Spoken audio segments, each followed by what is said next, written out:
So thanks so much for joining us. My name is Kendra. I'm the Manager of Partnerships and Projects with the MLSE Foundation, and I'm so happy you've taken some of your precious time to join us today.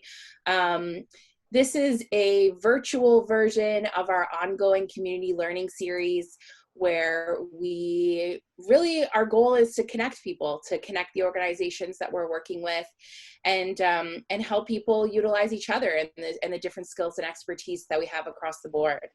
The goal for today is really about continuing that connection, sharing some of the best practices that we've seen through the calls that we've been doing with our partner organizations, and really providing a starting point for moving forward and potentially hosting some more virtual community learning series to help bridge that gap while we're all hopefully safely quarantining at home and trying not to go stir crazy in our isolation. Just me? Maybe. So again, for those of you who just joined us, please put your name and your organization in the chat so we can capture that all. As a bit of housekeeping, we're just going to ask that you keep yourselves on mute while we go through this process. But feel free to share your videos if you're comfortable with people seeing your faces. I hope that you are. We are going to be recording this session and putting it online so people can view the discussions that we're going to be having. If you're not comfortable with that, please don't share your camera and you won't be recorded. And if you have any questions or concerns, feel free to put them in a chat to either myself or to, there should be MLSE Foundation as the host in the chat. So you can direct any questions there if you don't want to be recorded asking them. And please encourage your pets and children to also join this chat. They are a lovely addition to any virtual meeting, I think. And if you have any IT issues, feel free to reach out to us as well. We can try to help navigate any issues that you're having. So like I said, the real purpose and the goal of this is to connect people and share some best practices. And we're gonna start the session today with really looking to a couple of our partners who through our calls and conversations have demonstrated, in our view, some best practices, and we're hoping we can share those with you for your own work. And we're going to be breaking out into sessions after sharing those best practices to get a little bit more in-depth in conversation. It's a little bit hard to have a large group brainstorm or a large conversation with like 40 people. So we're gonna break out into some smaller groups and have some facilitated questions that we're hoping to work through and use it as a starting point for hopefully organizations to go back and utilize some of those tools and tricks and stuff that other people are doing in their own work. So as a starting point, I think I really just wanted to highlight some of the work that MLSE Foundation and MLSE Launchpad are doing. So currently MLSE Foundation has been really working hard to get this community learning series online as a way for people to get connected, and we're going to continue doing that moving forward. We've got a couple of upcoming sessions, one on the 23rd with our good friends at Skylark, focusing on mental health and managing anxiety. And then another one 2 weeks after that with a little bit of an evaluation 101, kind of focused on using some online evaluation tools. We'll share all that information at the end. And we're really connecting with our partners to understand what their needs are, what are some of the challenges that they're having, and letting partners know that, we're really loosening expectations and pausing on any sort of reporting that we're having, because we really want to be responsive to their needs. On the MLSE Launchpad front, the team's been working really hard to do some content and engagement sessions every week. There's different themed social sessions every single day, Movement Mondays, Trivia Tuesdays, to try to help keep kids active and engaged during this time. We have a weekly youth member newsletter that goes out every single week to point to some of the work that our partners are doing, but also point back to our social channels where you can get engaged. We have weekly school day activity challenges, which are sent to teachers every Monday to help with virtual learning so that kids can get engaged and again active. And we have and are working on some virtual age-appropriate active from home programming that's going to be done live, but also pre-recorded, so that students and youth and young people and families can still try to do some of that activity work outside as we're all trying to social distance. Our research and evaluation team is going to tell you a little bit more about some of the research that we've been doing in terms of a needs assessment, really understanding the current and changing challenges experienced by our youth and families. And I think we're all really just trying to do a great job of connecting with our partners and feeling connected and staying connected so that we don't feel like our work is so isolated during this time. So as the next chat prompt, I'm going to invite you to share any future community learning series topics that you might want to see. If there's any sort of capacity building that you want to do as an organization during this time, in the next few weeks, feel free to share those in the chat. We're going to collect all of them and do a bit of a voting session at the end. We're going to try all these super cool Zoom features. And then I'm going to invite Tharshika, who's our coordinator of partnerships for MLSE Launchpad, to just talk a little bit about some of the research that we've done at Launchpad and the findings that we have. Awesome. Tharshika, you want to go ahead? Yeah, thank you, Kendra. And thank you all for participating in our webinar, our first virtual webinar. So as Kendra mentioned, we at Launchpad did send out a needs assessment survey to all of our MLSE Launchpad families. And I just want to share with you a very high level of what we found from our surveys. So almost 3/4 of MLSE Launchpad families have experienced a decrease in household income, creating food scarcity issues in many families and significant worry about ongoing food security. Many parents, guardians, and hourly staff are currently out of work due to the crisis, and these families, the primary resource needs, the basic needs like food and access to information about rent or mortgage support and accessing employment insurance has been a concern. Young adults are most likely, from what we found in our survey, to have run out of food, be worried about ongoing food scarcity, as well as needing information on how to access supports such as EI benefits and the rent and mortgage supports. Parents of young children under the age of 14 are in most need of access to physical, school, and or arts-focused activities for their children. And actually through the survey, parents or families identified various types of activities to do at home as their top 4 resources needed. Most families have access to internet and at least one internet connected device, although a small proportion do not have access to either.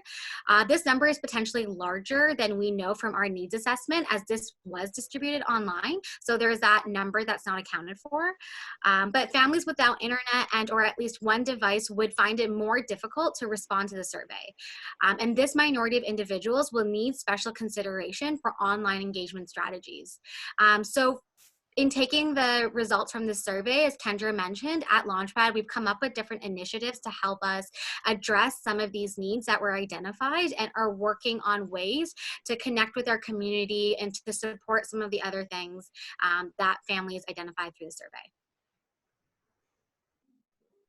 And that's it. Great, thanks, Tharshika.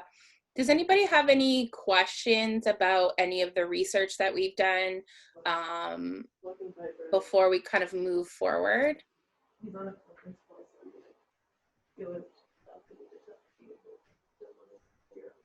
I'm curious how many families responded, because I know engagement even with people, members of Launchpad might be challenging right now. Yeah. Brian, do you want to answer this one? Yeah, I can. Great question. There were approximately 200 youth and families that participated in that needs assessment survey. Take about 10.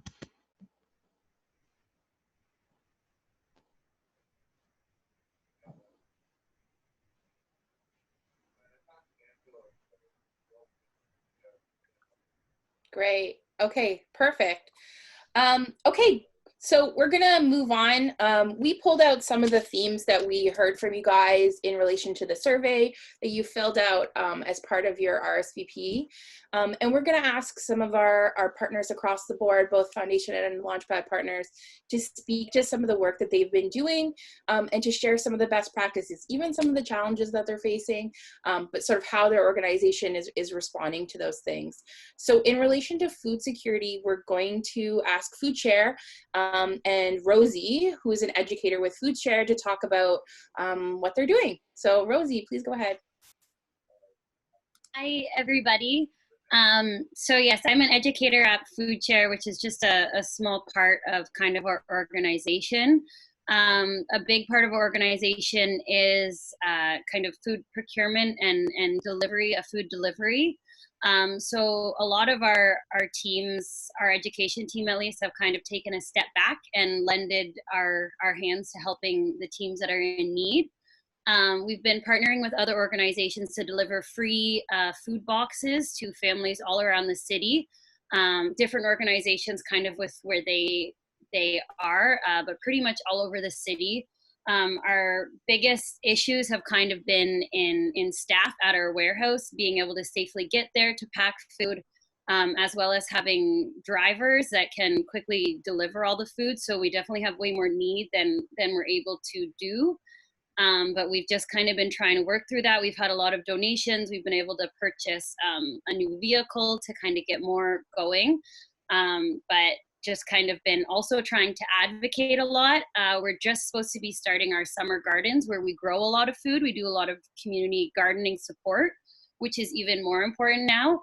And this was not deemed an essential service, but just this past Friday, there was some good movement, and we are now allowed to access some of our gardens. A lot of them are on TDSB properties. We're unable to have a lot of our seedlings started because most gardens have their hot crops started now. So that can be a big impact. I know that a lot of farms in Ontario are having that issue too. Also always kind of advocating for migrant workers that work in our farms. That's a whole other kind of issue. But we are seeing some positive movement through kind of advocating, calling people, sending a lot of letters. So that's been a positive, but still little issues like you can't drive together to get to a site. So people are kind of having to do 40-minute bike rides or take TTC if they're comfortable. So still a lot of issues to work out, but this has kind of been a good week for us where we've been able to be actually doing more stuff now. Great. Do you see that the need is sort of increased over time, or have you kind of seen it plateau? Definitely increased. So we do our free food boxes has been a new thing that we've been doing, and we've had to shut down sign up for it every time we kind of open it up just because we have so many people signing up. We've also only been able to only deliver one per family when families are consistently asking for weekly delivery, especially elder folk that are living in apartment buildings they're scared to leave their places. So there's a lot of kind of heartbreaking calls and messages too. As well, our delivery system of where you can just sign up and pay has I think tripled since everybody has been social isolating. So that's been increasing our income and allowing us to do more. We've also raised all of our hourly workers, have kind of given everyone $5 to $6 wage increases and are continuing to increase that as much as we can, because a lot of our workers who are in the warehouse and delivering aren't salaried, are just kind of hourly workers. So we're trying to make sure that we're compensating them for the work that they're doing as well. That's really awesome, and great to hear. Thank you so much for sharing, Rosie. Does anybody have any questions for Rosie before we move on to our next speaker?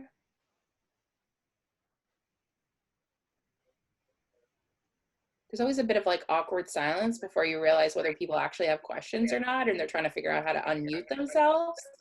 Anybody can send me an email to rosie@foodshare.net if any questions about growing or food advocacy come up.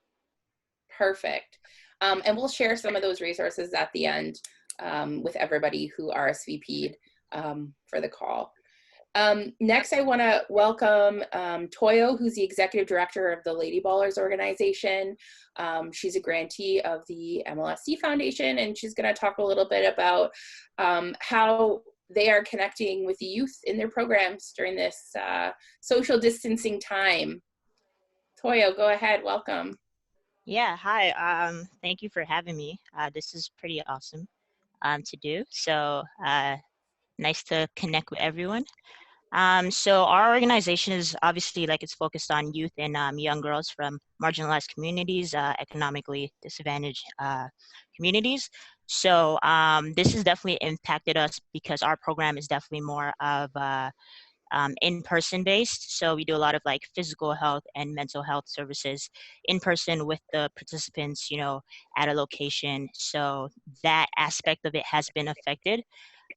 We had to shift, you know, how we operate just so that we remain engaged with the participants of our program, because that's you know, that's the most important thing at this moment, to keep them still engaged and still keep them, you know, keep them in good spirits. A lot of them are in, you know, close quarters now, stuck at home in like smaller apartments, you know, with their entire families. And they usually look to our programs as like a release to come in, you know, on Fridays, Saturdays, things like that, and connect with their friends and connect with, you know, everyone that's that makes the programs happen. So one of the things that we started doing was we kept the routine of the Friday and Saturdays, and we kind of just made them more virtual, obviously.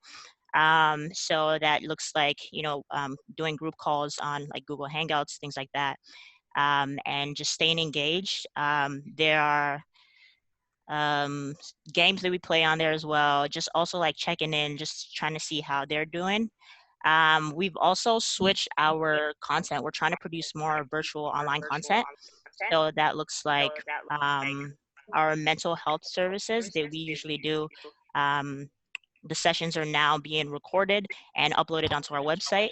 And we send the participants the link and they can access it. And we then have Google Forms that are attached to the videos. So there are questions that they get answered to just kind of check in that they, you know, watch the videos, and they earn badges through that. Those badges could then be, you know, used for like prizes and things like that. So it's kind of just like keeping them engaged and keeping them motivated in that sense.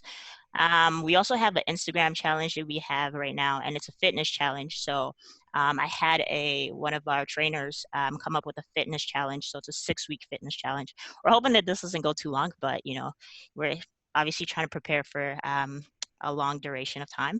So we're starting with the 6-week challenge, and it's basically just different challenges per week, and the participants could submit their entries either through like the DM it to us, or they post it on their story and things like that.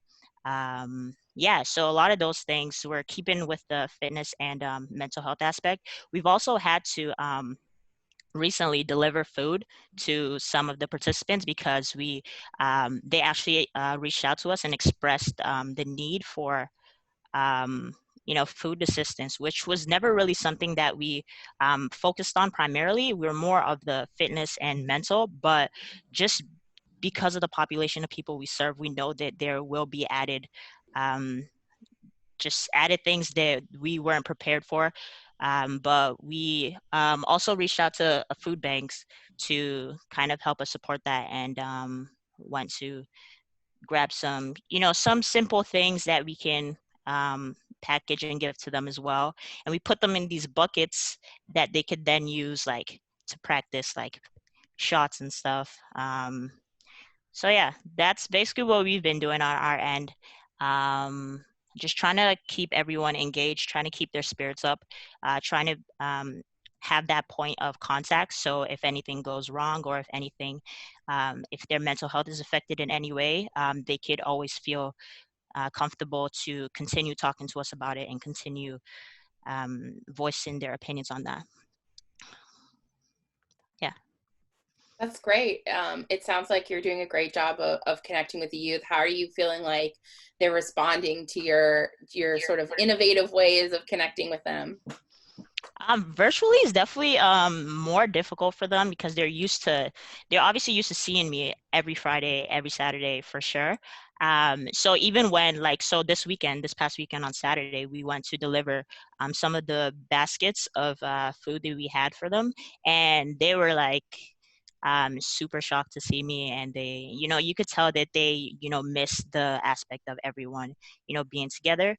But yeah, it's definitely, I feel like it's more difficult for them just being preteens, a lot of them around 13, 14, and they're used to going to school. Now they're not going to school either, and so everything's shift to a virtual, uh, it's now a virtual world. So they're slowly adapting to it. The calls are getting better. They're getting more, in positive spirits and things like that. So yeah, we'll just keeping hope alive.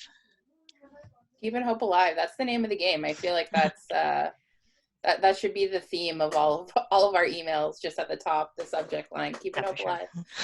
alive. On that note, let's maybe switch over to thank you for sharing so much, Toyo. It's great to hear how you're connecting with your youth. I think that's a challenge that a lot of us shared in the RSVPs that we got, is just how challenging it is to connect with our young people. In the vein of sort of mental health and dealing with issues of privacy and connectivity at home, confidentiality, I just want to introduce Nicole, who is an individual and family therapist from our partner Skylark, to talk a little bit about how they've transitioned virtually on that side. Welcome, Nicole. Hi, thanks. So currently we're using Zoom for healthcare professionals because it's a private site. So Zoom that's free isn't confidential. We're still doing consents, but we're doing it verbally and making note that clients are agreeing to everything. And if we're sending documents, they're password protected. And then our agency is looking into training. So they know it's coming a bit later, but just because we're in the situation, it's a different feel in terms of like doing Zoom session with clients or phone calls. So we're looking into training to see like what are best practices. But things that we've noticed as well have been like youth and privacy. So if youth are in smaller spaces, don't really have access to have like a private conversation without people hearing, like what are some ways that we can work around this? And so some ideas people have come up with is if you have a sound machine or if you have like any form of music, maybe putting it closer to the door if you're in your room, so that can create a bit more privacy if you can kind of hear things through the wall. We're encouraging people to possibly, if they're allowed to, or if they're able to take a walk around their neighborhood, and maybe we can do a session while they're walking. If they're walking, if they need to walk a dog, that might be an excuse as well. If they have access to like sitting inside a car, that might create some also personal spaces. So we're just trying to be really creative and see, but we know not everyone has access to all of these things.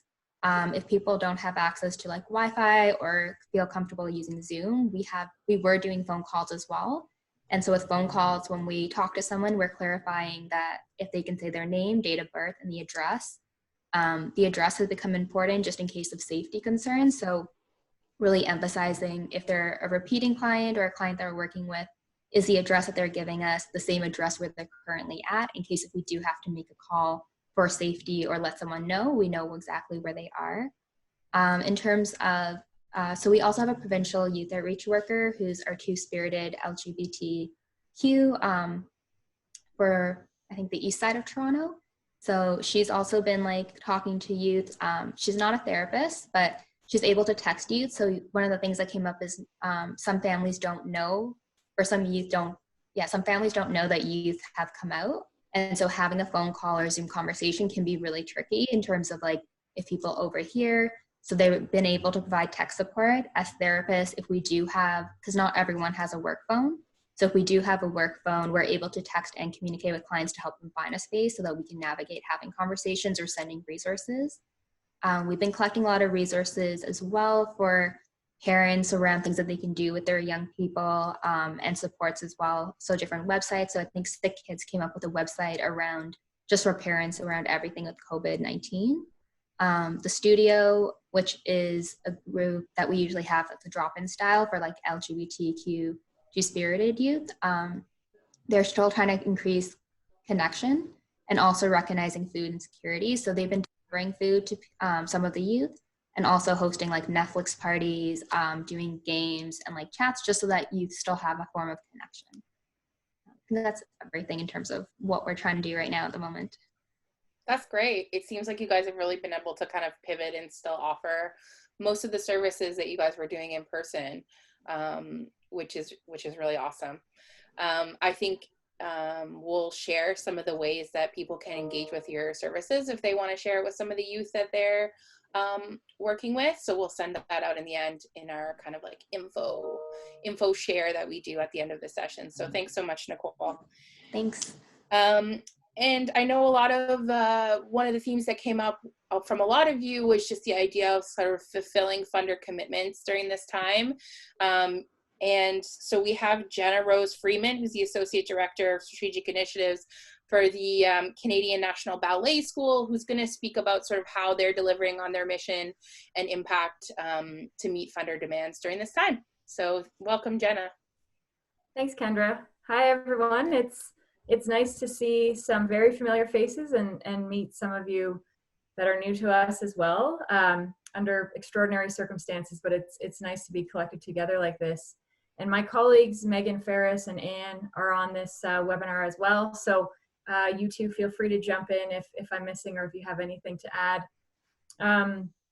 Kendra, when you mentioned pivot, I feel like pivot has been the word of the month for us, and I'm sure for every organization. It's every day we're just thinking, you know, how can we pivot from what our plan was a month ago, 2 weeks ago, and it's ever changing, right? Things are changing daily. So even hour by hour, we're thinking how we can pivot in different ways. So I'll give just a little bit of context about what we do and who we are for some of the folks that might not be familiar. So at Canada's National Ballet School, we have a campus in downtown Toronto at Jarvis and Carleton, where we offer professional ballet training for hundreds of talented young kids from all over the world, and they do all their professional ballet training and their academic studies with us on the campus. So as you can imagine, we do a lot of things in person and on site.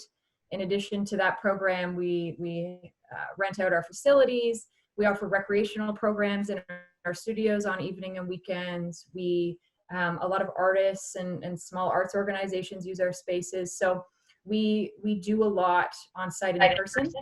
But then in addition to that, our community dance programs, which most of you are familiar with, called Sharing Dance, those are based on creative movement. It's not just about ballet, but about getting kids and seniors moving and excited to move in their communities. And we've been funded by the Public Health Agency to pilot and develop and scale those programs over the past few years, blending an in-person and a digital online technology model, the two complementing in sort of two halves of a whole. So in some ways, we've been building our capacity to deliver high quality programs online and to engage people online for a few years now. And this is really putting our capacity to test and taking what we've very carefully developed and evaluated and researched and sort of scaling that in a way that it's a little bit faster than we had anticipated, but an opportunity that we have right now. And we actually had just developed a new strategic plan that was approved by our board this past summer. And really at the school, all the way from our professional training programs to our community programs, the philosophy and the strategic goal of the school is to increase access to high quality dance experience and to demonstrate the relevance of ballet and dance in people's lives. So in a lot of ways, we can leverage that strategic priority at this time.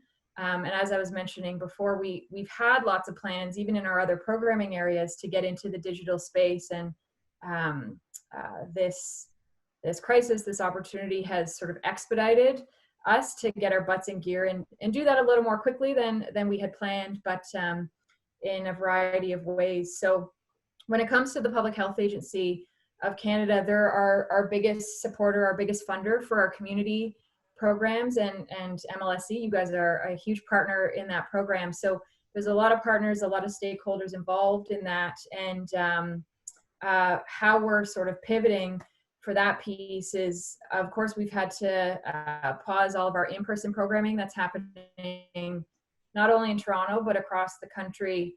And we're focusing just on the online content. So we have a learning management system set up through our website, an online learning portal, where we already had a bunch of content for kids, a bunch of content for seniors, some intergenerational dance content as well. And we're pulling some of that out of the system and putting it directly on our website in a very quick and easy to access space so that it is more accessible than it was before. The online learning platform is really great because it creates a dialogue. It helps us capture really helpful feedback and evaluation metrics and things like that. But right now, that's one strategy we're doing, is just making content as accessible as possible so that it's easy to find, because I think there's also, it's overwhelming out there, how to find things, where to find things, and that sort of thing. So what we've done is we've created a page on our website called Bring Dance into Your Home. So we've grabbed things that we already had created and put that on our website. And luckily, right before the citywide shutdown, we really kicked our butts into gear and we filmed a bunch of new content, a bunch of new exercises. Anne and Megan were both involved in those, and we just had our camera crews filming in studios for a couple days because we knew it was coming. So we had a bunch of that in the hopper. And then when the shutdown happened, our editing and our video production team kicked their asses into high gear and edited all the content, and we were able to add that as brand new content to that at-home page a couple of weeks ago. So we're seeing a lot of great traction on that. And, you know, in the spirit of making sure we're fulfilling our obligations to our funders, and just as leveraging this opportunity for future program developments, because we know there's going to be some sort of new normal after this. Technology is going to be more highly emphasized in, I think, everyone's lives. So we are embedding, you know, quick and short surveys to collect a bit of feedback just directly on our website about the content, because before we figure out how to pivot even further and develop new content from home and get our dance teachers at home streaming content, we want to know if what we've created already is serving the need, or if there's something that would better suit the needs of stakeholders and families and different age groups as well. So that's great because it helps us in developing our programs, but we also know our funders are always looking for the data and the metrics. So that's one question that FAC has asked us, is if, you know, pivoting is going to compromise our ability to evaluate our programs and to report on our programs. And you know, we're responding in that it might change some of what we're reporting and how we're reporting, but we're still committed to collecting that information and sharing that, because that's the good thing to do. So when we've shared that with the Public Health Agency, they've been really happy about that, because like I said, our program has always been a complement of in-person and online, and I think most funders are understanding the bind that organizations are in. So really any creative solutions that we've shared, not only with the Public Health Agency, but some of our other operating funders as well, creative solutions to do online engagement like Toyo and others we're sharing, I think is very much appreciated.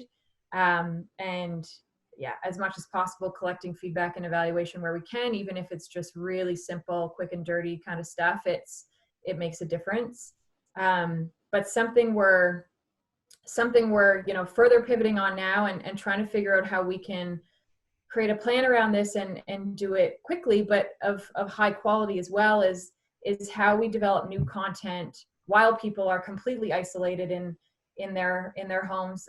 Like our dance teachers are completely isolated in their homes. How do we get good content out there? What's our new plan around that? Because streaming directly from people's living rooms was never an original part of the plan, but we're hoping the content that we have out there right now is helpful for the moment. And something we're looking to do and expand on is, you know, we have sort of these people that are coming to our website are getting engaged in ways that they had maybe never been on the National Valley School website before. So now that they're looking at sort of these creative movement content pieces and things for the community, how can we also keep them engaged? I think sustained engagement is also the thing we're trying to wrap our heads around. There was sort of this like emergency responsiveness that all of our organizations had to do immediately.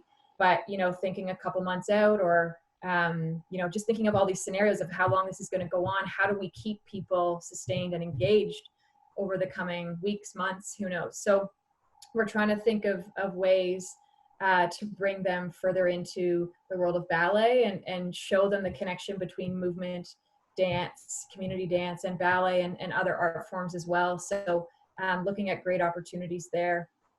Something that also came up in a lot of our conversations with partners, what you guys are doing in bringing all these partners together, I think is so wonderful and is so necessary at this time. I know our funders are really happy to hear that we're on the phones with our partners every day. We're, you know, participating in webinars, offering support and networking opportunities, because that's how we stay responsive to the needs of our partners.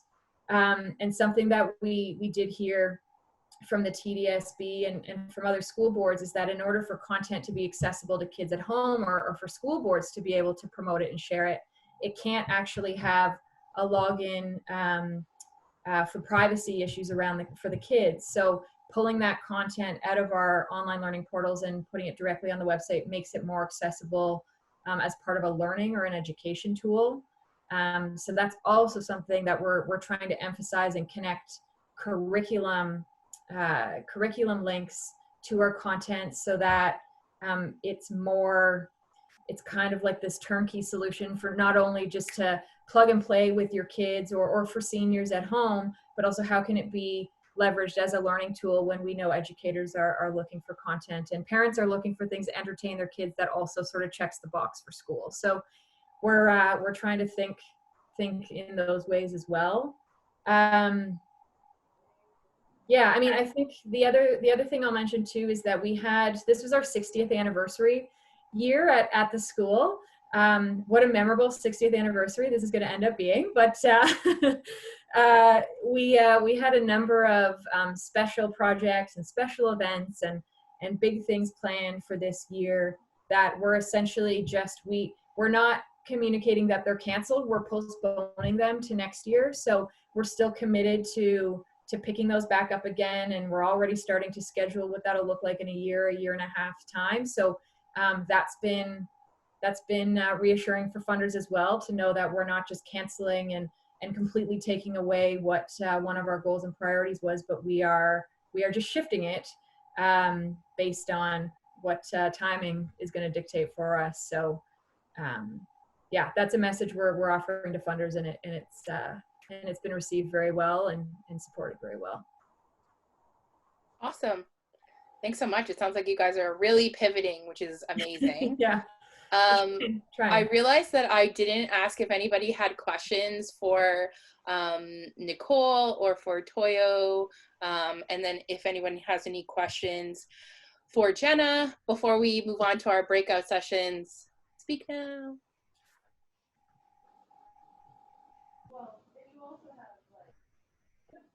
Mallory here from Right to Play. I have a general question around how folks have been navigating.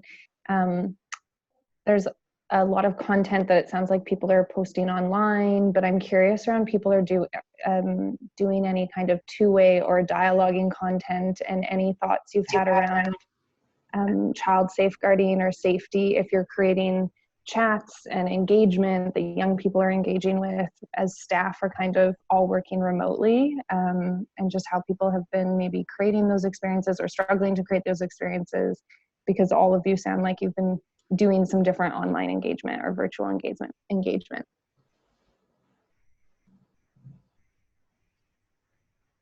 That's a great question. Is anybody kind of engaging in those chat conversations with youth, kind of one-to-one, less of a kind of content put out, but more of a continuous engagement with youth?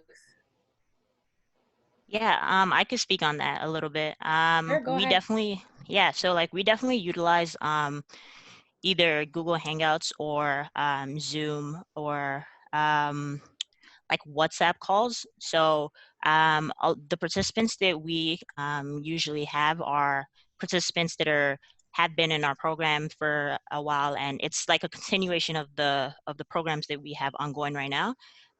So usually, like their parents are around, or a guardian is around, anyways. And yeah, we try to utilize those platforms, and so it's not really one-on-one directly. It's more one on, three. So when we do more of the calls, it's more like us, and we put it on a conference call with like 2 or 3 of them at a time. They do also have access to reach out to us, but that's just the nature of our programming, because we try to establish that kind of connection with the participants in general. So we do have that as well. With our fitness challenge that we have on Instagram, we want it to be engaging, so the participants are able to post on their own story if they want, and then we can share it on our story, like with their consent. But we haven't done that yet. We kind of are going the direct messaging approach, so they can post their challenges and send it to us directly, and we don't have to post it on our platform either. So yeah, it's definitely a top priority, like their safety as well, and making sure that the youth and participants in our program are comfortable and safe, and not exposed to anything that could be damaging to them. Yeah. Great. Anyone else have any insights or questions for Hi, our speakers? community charity here. How are you? Great. So what we're doing, we are offering all of our programs online in spoken word, dance, graffiti, beatbox, and DJing. We do have a moderator in every session, so our facilitator is never alone. So that's one layer of protection. Zoom, unfortunately, isn't the safest. There are some encryption issues. One option is to make a waiting room for the young people first, and that also can serve as a barrier in terms of accessibility. So we're still trying to figure that out. But for us, having a moderator on multiple staff in the virtual space has been really helpful for us.